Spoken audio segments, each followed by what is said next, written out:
If he turns around and makes a 9/11 related joke right now, it's going to shake my world, okay?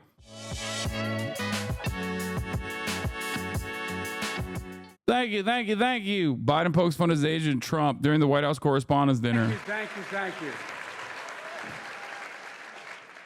If you think your Irish grandparents are wondering, my great-great-grandparents that came here in 1846, and went, what in the hell's going on? I want to thank you for the warm welcome, but please, not so loud. Donald was listening.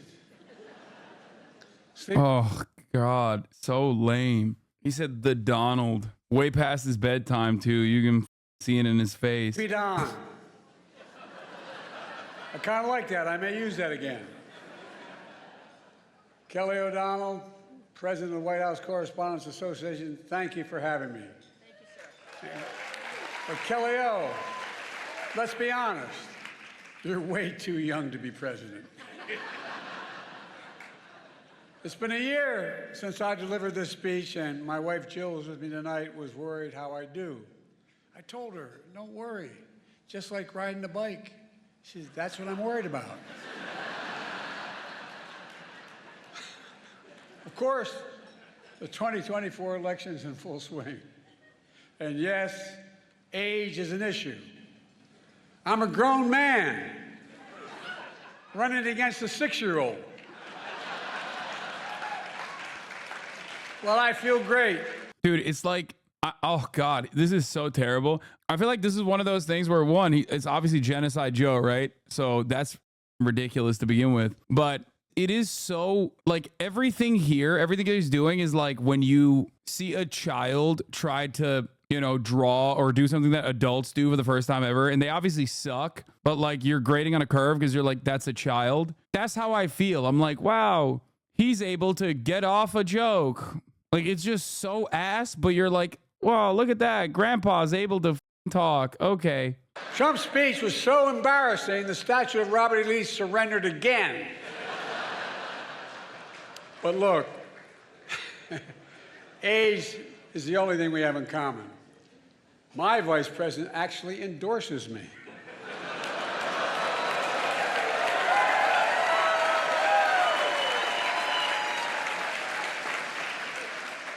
I had a great stretch since the State of the Union, but Donald has had a few tough days lately. You might call it stormy weather. What the hell? The Congress or theater, they'd have thrown out Lauren Boebert a long time ago.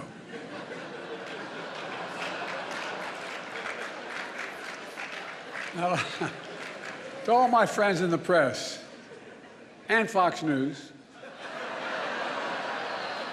Some of you complain that I don't take enough of your questions. No comment. I feel like there's two different ways to analyze humor when it's the president trying to do a tight five. And I'm going to be as deliberate in my language as possible here. When Obama made the I'm going to drone strike the Nick Jonas brothers or the Jonas brothers joke, that's a good joke. It's just really f***ing gross coming from Obama, because Barack Obama actually engaged in the extrajudicial killing of an American citizen, right? But it's still a well-delivered, good joke, right? For Joe Biden, a lot of his jokes are not even good, not even well-delivered, and it's also obviously gross because it's coming from Joe Biden. Does that make sense? Do you understand what I mean? Not to hype up, like, you know, Jon Favreau and Lovitz, but it is, you know, they wrote a decent tight five for Obama. Scarlett Johansson, you did such an incredible job in your State of the Union rebuttal that you should be do Weekend Update. Clearly, you're the funny one in the family. Look, folks, on a serious note, in addition to marrying up, Colin and I have another thing in common. We both find strength in family. I got to spend some time with his family yesterday in the Oval Office. Colin's dad was a high school teacher in Staten Island, and his mom is an incredible woman, a family of firefighters, was chief medical officer in New York City Fire Department on 9/11. As a doctor, She rushed to ground zero, risking her own life, treating and saving fellow first responders. 9/11. Rushing into danger for others is my definition. Oh my God. Imagine if he made a 9/11 joke. That'd be so sick. I would, dude, if he turns around and makes a 9/11 related joke right now, it's going to shake my world. Okay. It is going to fundamentally alter the fabric of American society and everything I know about Joe Brandon. Patriotism and heroism. Oh no, it's just for an applause break. Never mind. That's not a joke. Never mind. And so is what all of you do when you report truth over lies. Oh God. Oh, you're so f***ing lame. You suck, dude. You suck dick and balls and ass. That's why I want to close the night with my genuine thanks to the free press. There are some who call you the enemy of the people. That's wrong and it's dangerous. You literally risk your lives doing your job. You do. Covering everything from natural disasters to pandemics to wars and so much more. And some of your colleagues have given their lives. And many have suffered grievous injuries. Wait, is he talking about the Palestinians? Have lost their freedom. Journalism's clearly not a crime, not here, not. Wait, what the wait. What the Bro's writing unlimited checks to the most efficient journalism murder machine. There ain't no way he's saying that at the White House Correspondents' dinner, right? Like he's like, yeah, I killed many of you by way of Israel. That's right. Many of your peers that you obviously don't give a about. He's probably just talking about Ukraine, right? The only place where there is journalism happening. Palestine doesn't exist. Gaza doesn't exist. Not there, not anywhere in the world.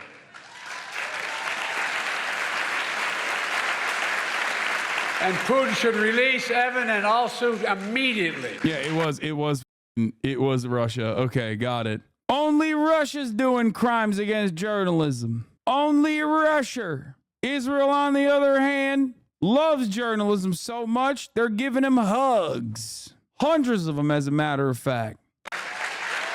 Guess we're doing everything we can.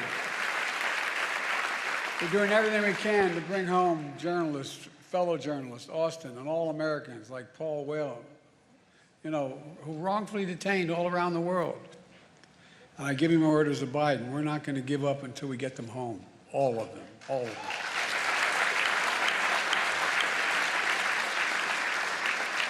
Wait, what? On the third anniversary of January 6th, I went. Wait, Paul Whelan? Bro, Paul Whelan is not a journalist. Am I wrong?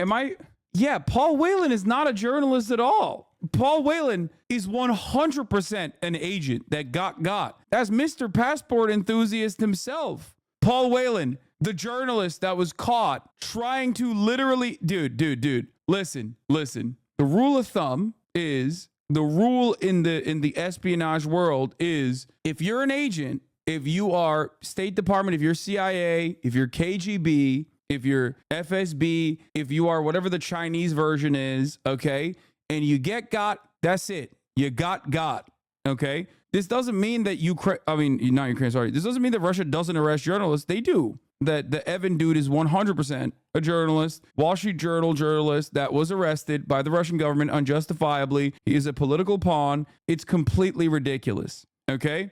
Having said that, however, Paul Whelan absolutely firmly falls in the you are a terrible secret agent category. Multiple passports. He was arrested in the Moscow area by FSB, which later confirmed his arrest. Whelan's twin brother David said Whelan arrived in Moscow on December 22nd to attend the wedding of a former fellow Marine at Hotel Metropole Moscow to assist the groom's family members on their first visit to Russia, a country he had visited multiple times. He said his brother planned to return to Michigan. David said his brother entered Russia using his U.S. passport and had not been in contact with his family. He literally, BBC cited family members who bragged about knowing an agent of the FSB and was privy to an unusual cache of personal details about his friend, including which intelligence training schools he attended. Whelan said the man was one of his oldest friends in Russia and that he had visited the man's house in winter before the arrest. He loaned his friend 80,000 Russian rubles. Whelan, his longtime friend, framed him by appearing unexpectedly in the hotel, followed by authorities who later arrested him. I love the way that they're covering the story,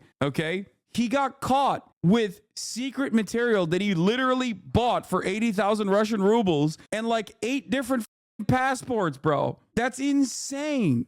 Like, he was just hey, listen, you guys don't understand. Paul Whelan, he's just a passport enthusiast who had, all of these, all of this intelligence in a USB drive as a passport enthusiast with many different passports. He just, that was a special interest, is like sensitive intelligence materials. You know what I mean? It's just like, I think you guys are f***ed up. Why are you against American journalists? Don't you think journalism is important? Yes, I do. I do think it's important. I think it was more than 80,000 Russian rubles. Source claims $80,000 in cash as opposed to 80,000 Russian rubles worth $1,000 temporarily confiscated during customs inspection. According to Whelan's brother David, this report of MBK is a defamatory lie. Whelan was formally charged on January 3rd, 2019, according to Russian news agency Rosby. By the way, there's no time where this motherfucker ever even did journalism. So I don't know why the Joe Biden is calling him a journalist here. Like, it's not like there's any journalism that he has ever done. I went to Valley Forge,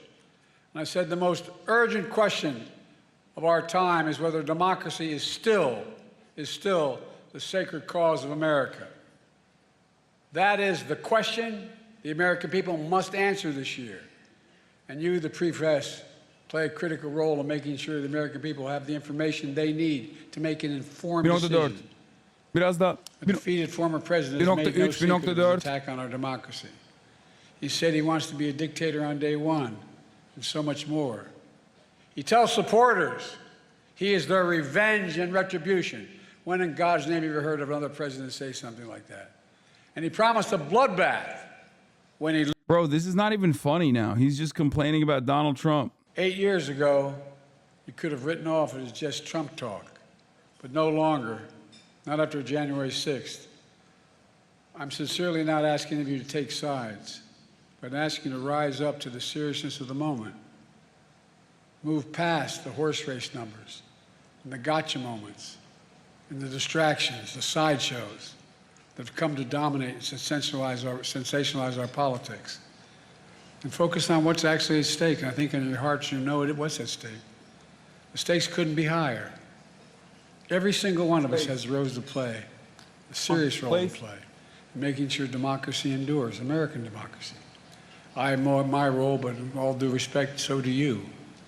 In the age of disinformation, credible information that people can trust is more important than ever.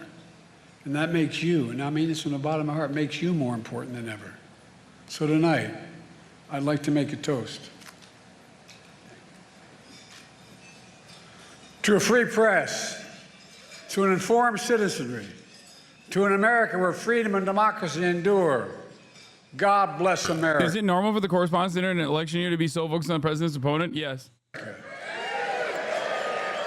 But I don't really care about the civility and the aesthetics of that front as much as I care about the fact that, journalists have been ruthlessly slaughtered with the weapons that we've sent over to Israel, and the press is completely suppressing the truth and has for a very long time until it became impossible to avoid, harder than the top of the hour.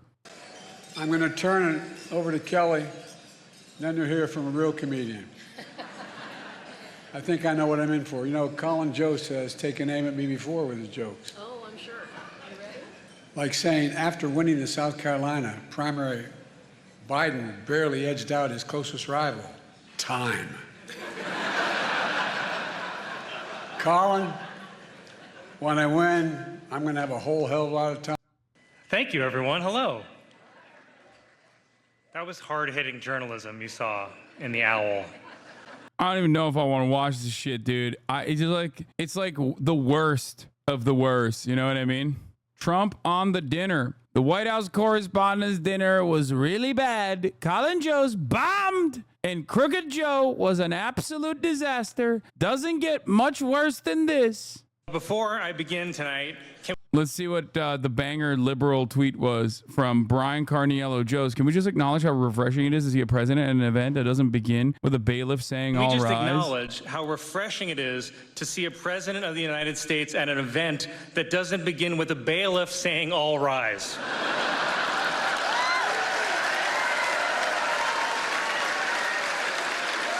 This guy has sex with Scarlett Johansson. Just saying. Something you should consider. And I would like to point out, it's after 10 p.m. Sleepy Joe is still awake, while Donald Trump has spent the past week falling asleep in court every morning. Oh, God. Oh. Though Fox News said he was just being anti-woke.